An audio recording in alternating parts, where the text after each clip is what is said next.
하나님의 말씀을 봅니다. 역대하 20장 22절에서 30절까지. 역대하 20장 22절에서 30절까지 하고 한 절씩 나눠서 교독하시고 마지막 절을 함께 합독하도록 합니다.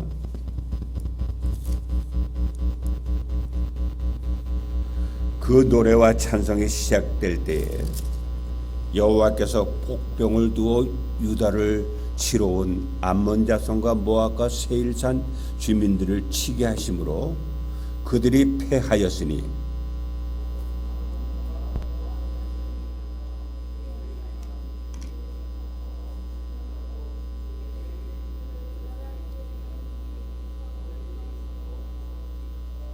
유다 사람이 들망대에 이르러 그 무리를 본즉 땅에 엎드려진 시체들 뿐이요 한 사람도 피한 자가 없는지라.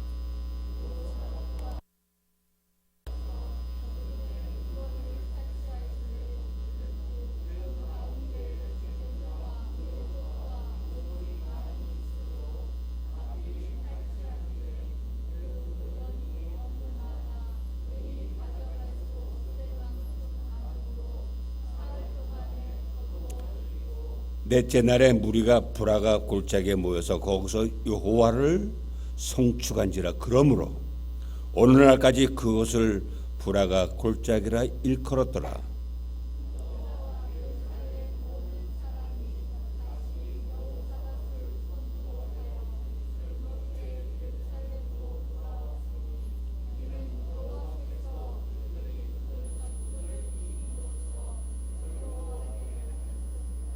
그들이 비파와 수금과 나팔을 합주하고 예루살렘에 이르러 여호와의 전에 나아가니라.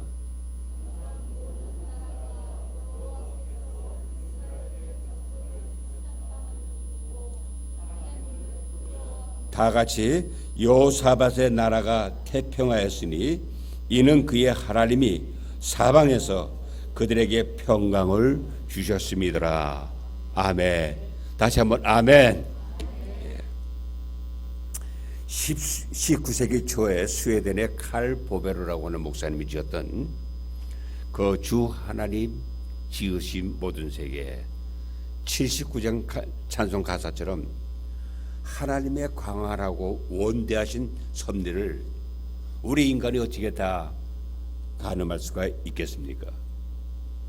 그럼에도 불구하고 여러분들도 성경을 볼 때 아마 그런 느낌이 있을 거예요. 아이고, 하나님이 너무 가혹하지 않냐? 너무 어떻게 하나님이 이렇게 잔인하실 수가 있을까? 여러분 잘 아는 말씀대로 요한일서 4장 8절에 하나님 가르쳐 뭐라 그랬습니까? 하나님은 사랑이라고 그러셨습니다. 그렇게 하나님은 사랑이라고 말씀하셨을 때 어떨 때 보면 하나님의 처사가 너무 혹독하다 이렇게 느낄 때도 있을 것입니다. 그러나 여러분 보십시오. 빌립보서 4장 7절에서 사도 바울은 하나님을 가리켜 뭐라고 얘기했습니까? 모든 지각에 뛰어난 하나님이라고 했습니다. 그러면서 로마서 8장 17절에서는 우리를 그리스도와 함께한 상속자로 삼으신 하나님이라고 말씀을 하셨습니다. 그런 사랑이 풍성하신 하나님이 왜 때로는 이렇게 가혹하셨습니까? 왜 때로는 우리가 이해가 되지 않을 정도로 혹독하셨는가? 아마 그렇게 생각하는 분들이 계실지도 모르겠습니다만은 그 이유에 대해서 신명기서 13장 10절 11절에 보면은 너를 깨어 내 하나님 여호와에서 떠나게 하려고 한 자를 볼로 쳐 죽이면 온 이스라엘이 두려워 이 같은 악을 행하지 아니하리라 그랬습니다. 신명기 19장 18절에서도 보면 재판장은 자세히 조사하여 너희 중에 악을 제하라. 그리하면 모든 사람들이 두려워서 악을 행하지 못하리라 그랬습니다. 하나님의 처사가 가혹하다고 싶어도 이것은 이것 역시 우리에게 하나님은 어떻게 해서든지 기적을 베풀어 주시고 하나님의 살아계신과 하나님의 사랑을 우리에게 보여주시고 원하시는 하나님의 원대하신 뜻이란 얘기입니다. 그렇기 때문에 여러분 생각해 보십시오. 악이 성행한 것에 하나님이 기적을 베풀 수가 없잖아요. 그래서 마음이 청결한 자는 복이 있다라고 팔복 가운데서 마태복음 5장 8절에 주님이 말씀하시지 않았습니까? 이 기적이라고 하는 것은 청결할 때, 여러분 가령 예를 들어서 우리가 음식을 먹을 때 그냥 설거지 안 하고 음식을 먹는 사람이 있습니까? 깨끗이 그것도 그냥 미신 좋으니까 거기다 또 그 세제까지 넣어가면서 깨끗이 씻고 또 어떤 사람은 또 그걸 물에다가 그냥 아주 소독까지 할 정도인데 절대로 우리 하나님 가혹하신 하나님이 아니라는 말이죠. 그래서 우리가 악을 제거하고 악을 제거한다는 게 뭐예요? 하나님 앞에 청결한 마음으로 회개하면서 나올 때 그때 비로소 하나님께서는 우리에게 기적을 베풀어 주신다는 말씀이죠. 전에도 여러 번 말한 적이 있지만은 구간이 명관이란 말 얼마나 구태의연하고 폐쇄적인 말입니까? 구간이 아니라 신관이 명관이 될 때 발전적이고 고무적이면서 백년대계의 희망을 걸 수가 있는데 감사하게도 코로나19 발발 직전에 부임해서 2000년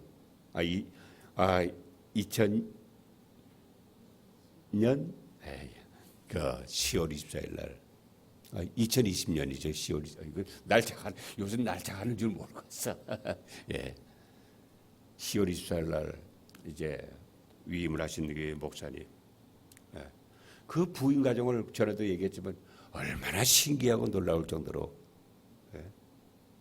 정말 그 목사님이 하는 모든 일들을 보면은 저보다 인물이 조금 빠지는 것 외에는 얼마나 사람이 아주 실력도 좋고 말이야. 여러분 아시다시피 제가 또 노회에서 많은 활동을 했잖아요. 그 목사에 대해 세계에 대해서는 잘 아닙니다만은 거기다가 사모님도 얼마나 훌륭합니다. 그런데 이번 1월 마지막 주일 지난 주일은 피치 못한 일로 인해서 오미크론이 얼마나 지금 극성을 부리지 말이야. 그 아들 되는 그 지명이가 학원에서 그만 감염이 되는 바람에 어쩔 수 없이 지난 한 주간 가정 예배를 돌렸습니다만은 참 계속해서 예배 드려도 되는데 우리 당에서 아무래도 우리 연로하신 분들도 많이 계시니까 한 주간은 좀 쉽시다. 장로님들의 의견에 따라서 이렇게 쉬면서 간간히 주일 좀만 낮에 이렇게 와서 교회를 돌아보며 참 우리 목사님의 빈자리가 얼마나 큰지 다시 한번 여러분 이럴수록에 우리는 이건 오히려 하나님이 마음을 같이 하라고 하는 하나님의 섭리가 될 수도 있다는 얘기가 아닙니까? 오늘 본문은 석 달 전에도 이제 전했던 이렇게 같은 그 본문의 말씀을 여러분들하고 생각해 보는데 자, 이 기적이라고 하는 것을 우리가 다시 한번 생각해 봅시다. 분명히 예수님께서 뭐라고 하셨어요? 내가 하는 일보다도 큰 일도 하리라. 우리 예수님께서 행하셨던 그 일보다도 더 큰 일도 행하리라 했으니 말입니다. 여러분 이게 엄청난 일 아닙니까 여러분? 그럼에도 불구하고 여러분 현실적으로 어떻습니까? 내가 원하는 대로 그렇게 기적이 우리에게 마음대로 나타나지 않는 이유가 뭐냐요? 예를 들어서 바리새인과 사두개인이 예수님을 시험하려고 하자. 마가복음 8장 11절에서 예수님은 너희에게는 보여줄 표적이 없다고 그랬어요. 마태복음 13장 58절 이하에서도 주님이 고향을 가셨을 때에 그들이 믿지 아니하므로 꼭 여러분 저 지방에 그 시골 같은 데 가보면 프랭카드 거지 현수막을 붙이잖아요. 그래서 그 마을에서 뭐가 이렇게 할 일이 있으면 아주 거기다 현수막에다 예수님께서 전국으로 그렇게 다니면서 이렇게 하셨으니 얼마나 그 고향의 그 영광입니까? 그런데도 불구하고 고향 사람조차도 예수님을 배척을 했던 그 사건을 우리가 잘 알 거예요. 그래서 그들이 믿지 아니함으로 많은 능력을 행치 않았다고 하셨지만은 반면에 마태복음 9장 20절 이하에 보면은 여러분들이 잘 아는 구절이죠. 12년 동안 혈루증으로 앓았던 여인이 있었습니다. 이 여인에 대해서 마가복음 5장 26절에는 이렇게 표현, 많은 의사에게 많은 괴로움을 받으며 가진 것마저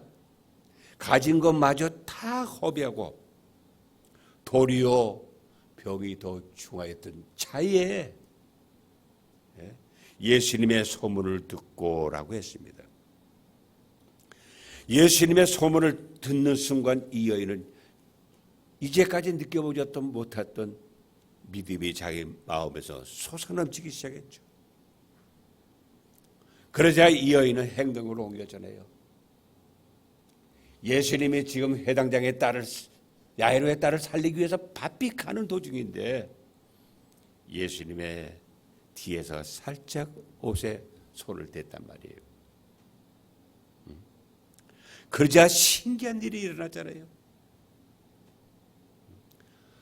몸에 손을 대는 순간 혈루증 12년 동안 그렇게 노력해도 없어질 기미가 없던 혈루증이 싹 없어져요.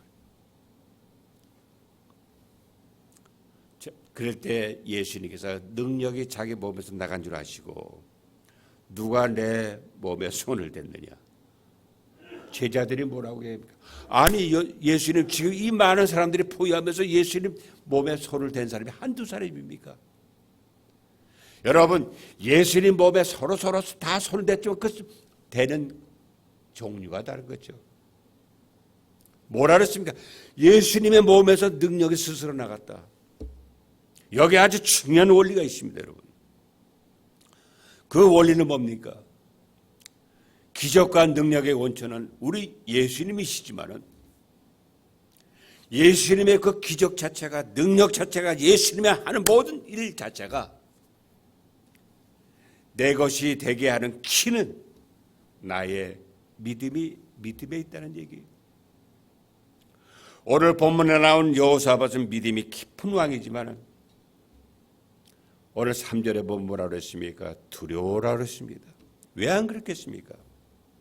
갑작스러운 연합군의 기습으로 인해서 들어온 건 당연하고 또 인품이 온유 겸손한 왕이지만 최고 지도자 왕이 백성들 앞에서 자신의 무능을 시인하는 거 쉬운 일이겠습니까? 사람인지라 감정이 있고 저 체면에 있는데 그렇지만은 여호사밧 왕은 하나님 앞에 호소합니다. 뭐라고 호소하는지 우리 다 같이 12절 13절 말씀 함께 읽어봅시다. 다 같이 12절 13절 말씀 다 같이 저하고 함께 12, 13절 같이 보도록 하겠습니다. 시작. 우리 하나님이여 그들을 징벌하지 아니하시나이까. 우리를 치러 오는 이 큰 무리를 우리가 대적할 능력이 없고 어떻게 할 줄도 알지 못하였고 오직 주만 바라보나이다 하고 유다 모든 사람들이 그들의 아내와 자녀와 어린이와 더불어 여호와 앞에 섰더라. 18, 19절을 다시 한번 봅시다. 18, 19절 시작. 여호사밧이 몸을 굽혀 얼굴을 땅에 대리 온 유다와 예루살렘 주민들도 여호와 앞에 엎드려 여호와께 경배하고 그와 자손과 고라 자손에게 내 사람들은 서서 심히 큰 소리로 이스라엘 하나님 여호와를 찬송하니라. 사랑하는 여러분이요, 역지사지라는 말이 있어요.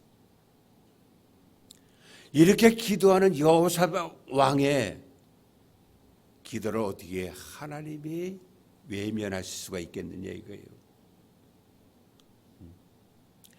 왜 하나님께서 우리에게 예수님이 친히 아까 잠시 말씀드렸지만은 내가 한 일보다도 더 큰 일도 하리라 그렇게 말씀하셨던 주님인데 괜히 하시는 말씀이 아니잖아요. 지금 우리 주변에 일어나는 모든 일들을 보면 인간의 무능함을 얼마나 절실히 느끼는지 몰라요. 이럴 때 우리가 할 일이 뭡니까 여러분? 저는 분명히 확언합니다. 코로나19는 정말 이것을 완전히 퇴치시킬 수 있는 것은 우리 기도 외에는 없다고 저는 확신하고 있다는 거예요. 하나님 앞에 오늘 여호사밧 왕처럼 말이에요. 하나님 우리의 무능함을 용서해 주옵소서. 솔직히 자기 자신에 대해서 마음을 열고 옷을 찢고 하나님 나를 돌봐주세요. 오늘 여호사밧 왕이 왕임에도 불구하고 혼자 골방에 앉아서가 아니에요. 온 백성들의 보는 앞에서 하나님 앞에 자신의 무능함을 시인을 했잖아요. 바로 하나님이 이것을 우리에게 요구하는 그런 일이 아니라 이거예요. 그래서 여러분 오늘 여기 이 말씀을 보면은요, 하나님 외면하지 아니하시면서 레인 야시게를 통해서 너희는 두려워하거나 놀라지 말라. 그 다음에 중요한 말이 뭐예요? 이 전쟁은 하나님께 속한 것이라. 그 말씀과 동시에 도저히 믿을 수 없는 그러한 일이 벌어지잖아요. 참 하나님께서 승리하게 하는 방법은 거의 비슷해. 적을 대체할 수 있는 제일 좋은 방법은 자증질환 아닙니까 여러분? 지네들끼리 괜히 이유도 없이 말이야 서로 치고받고 말이에요. 거기다가 여러분 3일 동안 거두고도 남을 정도의 풍성한 전리품을 얻게 하셨잖아요. 사랑하는 여러분들이요, 이게 말이 되고 사람의 힘으로 되느냐 이겁니다. 그래서 우리 담임 목사님도 하는 얘기, 기도가 만사라는 얘기 아예 입에 붙을 정도인데, 사랑하는 여러분들이 보십시오. 스가랴 4장 6절을 통해서 우리에게 주셨던 말씀, 저는 참 그 말씀을 애송하고 참 좋아하는데, 이늘이 힘으로 되지 아니하고 능으로 되지 아니하고 오직 나의 영으로 되느니라 그랬잖아요. 하나님의 영인 성령의 도움 없이는, 성령의 도움을 받을 수 있는 것은 기도 없이는 불가능하단 말이에요. 그래서 로마서 8장 28절을 통해서 하나님을 사랑하는 자 곧 그 뜻대로 부르심을 입은 자들에겐 모든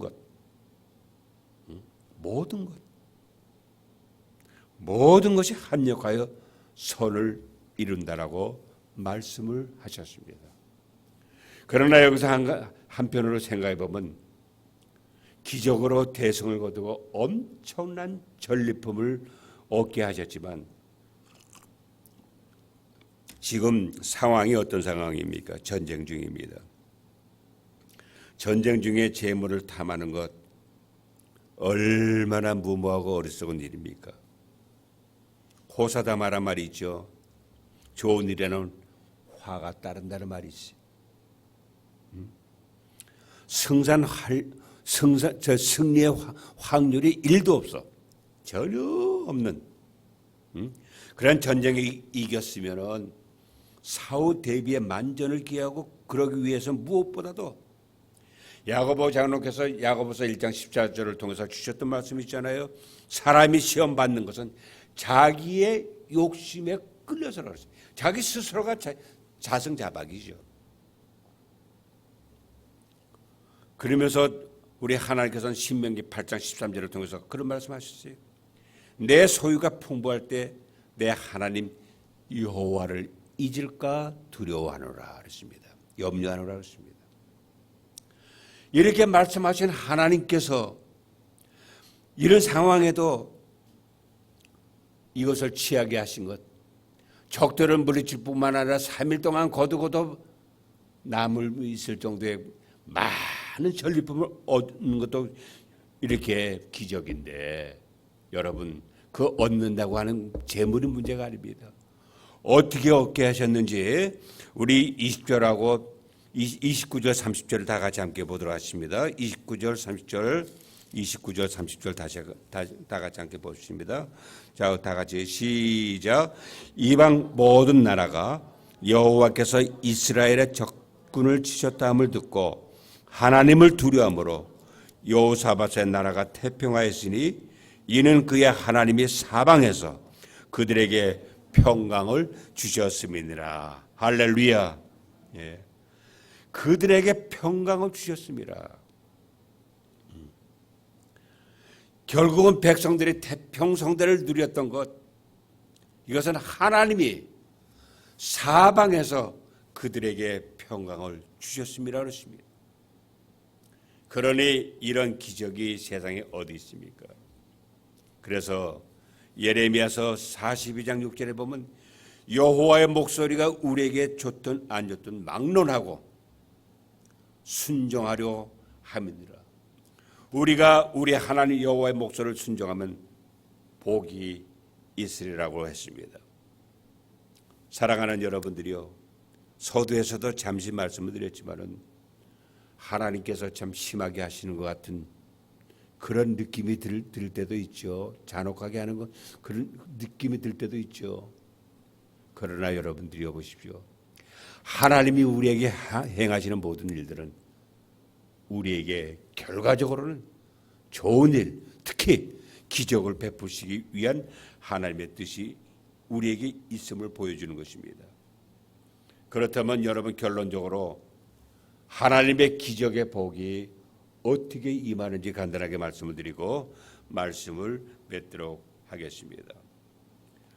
룻기서 2장 3, 4절에 보면은 룻이 베는 자를 따라 이삭을 줍는데 우연히 엘리멜렉의 친족인 보아스에게 속한 밭에 이르렀더라 그랬습니다.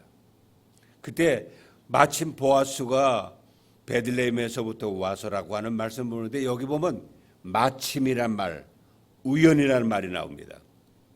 여기에 잠깐 마태복음 1장 5절 6절 예수님의 계보를 보게 되면은요, 살몬은 라합에게서 보아스를 낳고 보아스는 누덱에서 오벳은 이새를 낳고 이새는 다윗을 낳았다라고 하는 말씀이 있습니다. 아브라함의 42대 손으로 오신 예수님, 만왕의 왕이신 예수님께서 구세주로 이 세상에 오셨는데 어떻게 많은 족보들 가운데서도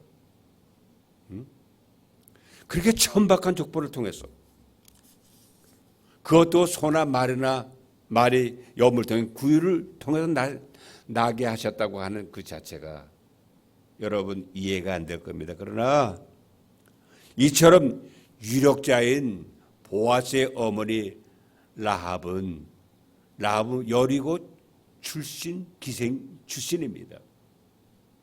그리고 보아스의 아내가 됐던 룻은 아주 가난한 가부요. 거기다가 모압 여인으로 신명기에 보면은 영원토록 여호와의 총회에 들어올 수 없다라고 못을 박았던 사람이에요.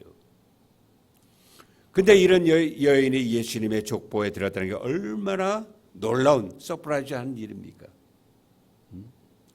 그것도 억지로 인위적이 아닌 우연과 마침으로 아주 자연스럽게 이루어졌다는 거예요.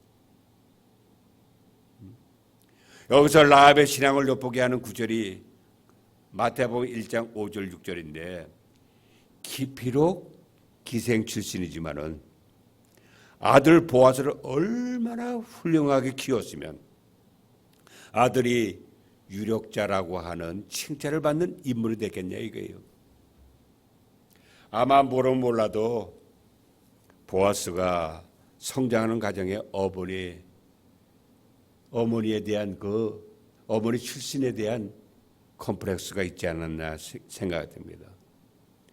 그런데도 그런 열악한 환경 속에서도 그 아들을 훌륭한 인물로 키웠던 것은 바로 라합의 신앙 교육의 뒷받침이 있었음을 충분히 볼 수가 있어요. 제가 뭘 말씀을 드리고자 여러분 하나님의 기적이라고 하는 것은 요란스럽게 일어난 게 아니에요. 아주 자연스럽게 우연히 마침내 이런 방법을 통해서 밤에 한 방울이 소리 없이 내려 쌓이듯이 내려지는 것이 하나님의 기적이라는 얘기입니다. 사랑하는 여러분들이요, 이제 우리 예강교회를 한번 보도록 하시길 바랍니다. 우리 이 목사님이 부임하기 직전에 발발한 코로나가 벌써 3년 가까이 이어지면서 델타에 의해서 이제 오미크론으로 기승을 부리는 가운데 어제 확진자가 36,362명이더라고. 어떤 사람은 이제 앞으로 10만 명까지 되지 않겠냐 그런 예측하는 사람도 있고, 유럽 같은 데는 아예 독감의 일조로 돌리자 하면서 이렇게 아예 포기 상태에 있는데, 그러다 보니까 사업하는 분 또 영세업자들 얼마나 지금 어려움을 당합니까? 거기에 교회의 역량도 참 어려운 그러한 시기에 우리가 놓여 있습니다. 오늘 여러분들 가정 가운데도 많은 어려움도 있고, 우리도 그냥 지나가는 줄 알았더니 어떻게 이렇게 요번에다가 우리 이 목사님 가정이 그렇게 어려움을 당하고 있었는데요. 그런 가운데서도 당회를 중심으로 아주 평안하게 교회가 잘 돌아가면 얼마나 감사한지 몰라요. 사랑하는 여러분들이요, 아무쪼록 이 모든 것은 여러분들이 적극적으로 기도하며 협력해서, 이제 저는 올라가 되는 입장에서 늘 뒤에서 기도하며 우리 목사님을 격려하며, 이제 저도 이제 할아버지가 아닙니까? 그런 마음을 가지고 이렇게 늘 지켜보는데, 우리 장로님들 참 훌륭해, 겸손하고. 그거 왜 그러냐? 또 이 목사님이 그만큼 더 성품이 그러니까 그 따라하기 마련 아닙니까? 아무쪼록 더 이상 말씀을 드리지 않겠습니다만은, 지금 이 시대를 우리가 살아나갈 수 있는 유일한 방법은 하나님의 도우심, 하나님의 기적이 상식이 되어서 우리 예방교회가 그 어려운, 앞으로 여러분 우리 내일을 알 수 없는 그러한 가운데서 사는 것이 우리 인생들의 연약함이 아닙니까? 이 세상에 근신된 일이 많고 참 평화를 몰랐구나. 이게 세상의 일 아닙니까, 여러분? 그러나 하나님은 분명히 살아계시기 때문에, 분명히 살아계시기 때문에, 살아계신 하나님은 누구를 위해서? 바로 저와 여러분들을 위해서 말이에요. 하나님이 기적을 베푼다고 해서 하나님이 기적을 그냥 진짜 눈 내려준다고 해서 하나님하고 무슨 상관이 있겠어요? 다 우리를 위한 것 아닙니까, 여러분? 아무쪼록 그 사실을 깨닫고 여러분들의 모든 하는 일들마다, 또한 계획마다 하나님의 기적이 넘쳐나기를 주의 이름으로 축원합니다. 축원합니다. 다시 한번 축원합니다. 기도하겠습니다. 살아계신 우리 아버지 하나님, 정말 우리 어려운 시대에 살고 있지만은 그럼에도 불구하고 우리 하나님이 우리를 지켜주시고 오늘날까지 이르게 하신 은혜를 감사함을 드립니다. 참 피치 못한 일로 인하여 우리 목사님 가정이 어려움을 당하고 있지만은, 그러므로 인하여 교회가 얼마나 허전한지요. 아버지 국률을 베풀어 주시고, 다시 한번 이럴 때일수록 우리 예강교회, 우리 모든 성도들 마음이 오로지 하나가 되어서 기도하는 일에 더욱 마음을 들 수 있는 우리 모든 성도들, 우리 장로님들을 통해서 교회도 참 치리를 잘하고 모든 살림을 잘하고 있는데, 이 일에 우리 성도들이 더욱 기도로 협력함으로 모든 것이 합력하여 선을 이루게 하여 주옵소서.